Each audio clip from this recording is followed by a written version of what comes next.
When it comes to property investing, are you building wealth by design or just hoping for the best? I'm Tim Graham and the Property Playbook starts now. Successful investors don't leave their financial future to chance. They follow a structured, strategic plan to grow their wealth and maximise their returns. Today, I'm joined by Michael Mancuso of Greenrock Advisory, the firm that has helped over 1,500 investors take control of their financial future through tailored strategic property investment plans. Michael, thanks for joining me today. Tim, thanks for having me. Good to be here. Good man. Yeah. Well, why don't we start? Tell us a bit about Greenrock Advisory. Yeah, well, it feels like a long journey, but it's been 10 years now. Well, 9 years this year, it'll be 10 next year. And it's been quite an evolution. You know, we started back in 2016 really with a passionate my background was in commerce and more the financial planning aspect. My business partner was in property, so we merged the two together, but essentially we were a property advocacy group, and we've evolved over the years to a bit more of a holistic approach when it comes to property investment and giving advice. Sure. So obviously business would have changed a lot over that time. What about customers? What have you seen over the last decade? A huge shift. I remember, people were very closed-minded. I mean, it was just about property investment, and our structure was, let's buy an investment property to pay off debt or minimise our tax, and working with accountants and planners, and it's about growing wealth. But now there's a lot more emotion to it. The cost of living's impacting people, and our younger audience, over 9 years of, people that were once 15 and now 25, and people that were 25 and now 35 are looking at different strategies to help them get ahead. Yeah, right. So look, we said that you've been helping over 1,500 people sort of grow their wealth through property. I'm interested to know, when they're first starting out, what are some of the biggest obstacles most people have coming into the market? Yeah, it is multiple ways to answer that question, but for me, I think it's education and advice. So, it's not just about the property or tax or how do I structure this. I think it's what's your end game. So I think people don't actually know why they're doing it. They just think it's a good thing to do. Yeah. So we like to put a halt on people and say, right, let's discover what our end game is. And we don't know what an end game is for 10, 20 years, but at least 5 years, and let's work backwards from that. Off that, is it about minimising your tax? Is it about debt reduction, creating wealth, or everything, a legacy for your kids? And we try and bring in the absolute experts to help build this out. No, very good. Because as we say, it's either you're building a property investment by default or by design. So by designing it, you can obviously put in place some strategic planning. Correct. Yeah, so that design piece is really important for us. And we try and position ourselves in the market with exactly who we are, and that is it's a real holistic approach to wealth creation. And when I say wealth creation through property. Yeah. And we've diversified our business into multiple different dimensions from the financial services aspect and the property aspect, not just having one option for people. Okay. So when you say holistic, what does that mean? If there's a customer coming into your business today, what could I expect? First of all, it's about building trust and getting to know your needs. Now, we might think that your needs need to be shifted a little bit, so it's about being honest and giving back feedback, because to create wealth is hard. There might need to be sacrifices that might need to be made, and so on and so forth, and a lot of education. So we go on what we call a process of discovery initially, and then as we unveil the best route to get to a successful point, we start introducing the right people. Okay, so property investment's at the core of it. What are the services are sort of surrounding that in the holistic approach?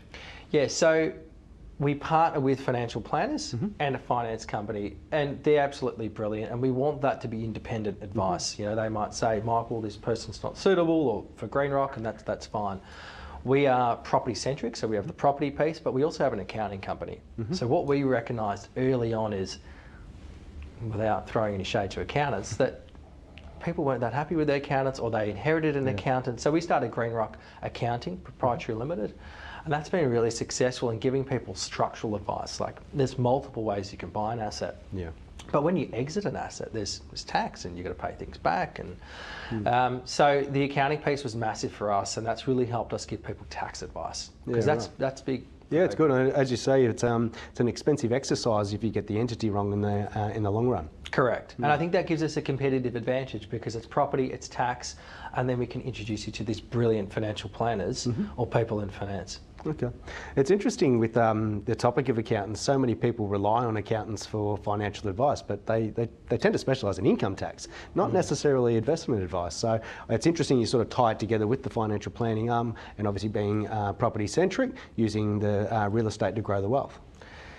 Yeah, well, I mean, I've done a bit of study and worked through the process and just the way that, you know, the Australian regulations are set up when it comes to financial advice. Like, you know, accountants can't really give investment advice, they can give you tax advice. Financial planners are sort of pigeonholed to superannuation, and essentially Greenrock's in real estate. So there's things we can and can't say about, you know, finance, credit, financial planning. So it's hard to have these conversations because people want to know everything. And we're limited to what we are legally bound to say.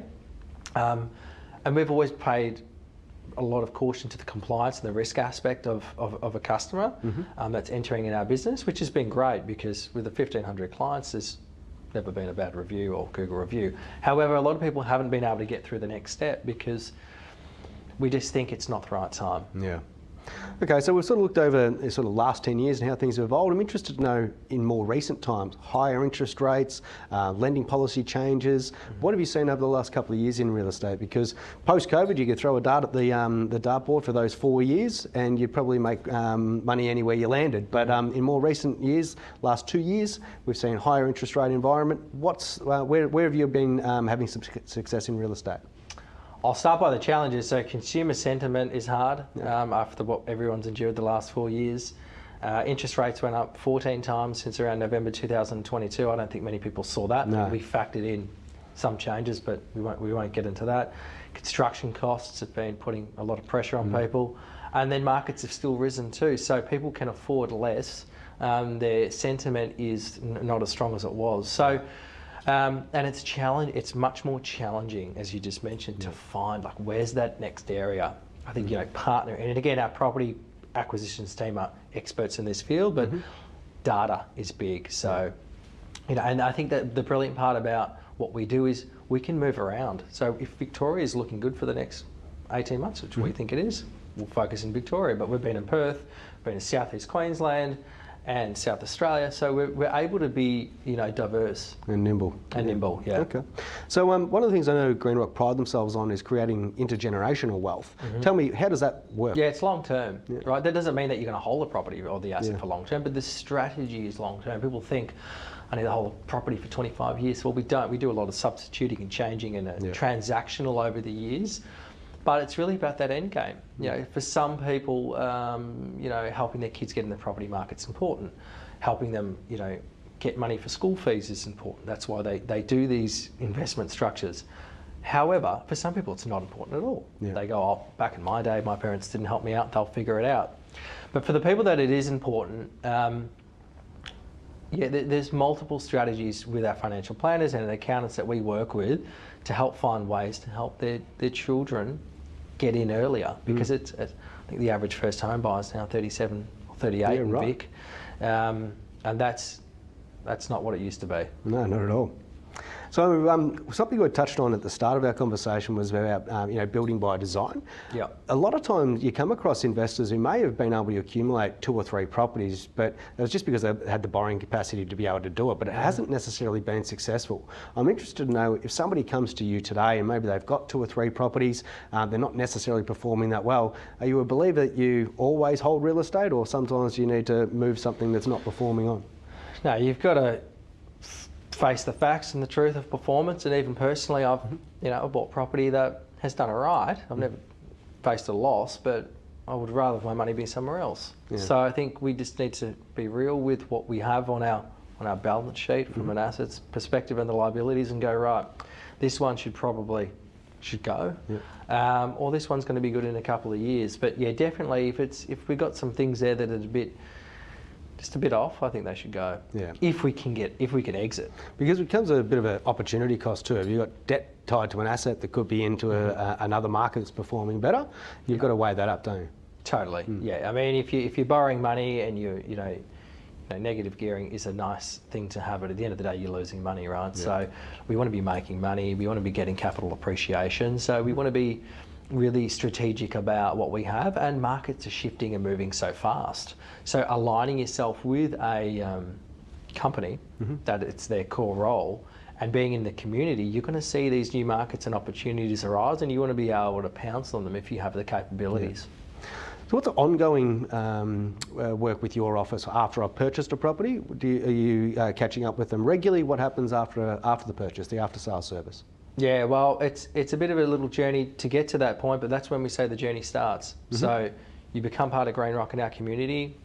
From the time you might have bought an established property or something off the plan or whatever it was, that's when the journey starts. And it's 7 days a week we're here for our clients. We do 6 monthly reviews, formal reviews, financial planner, accountant, we're all there.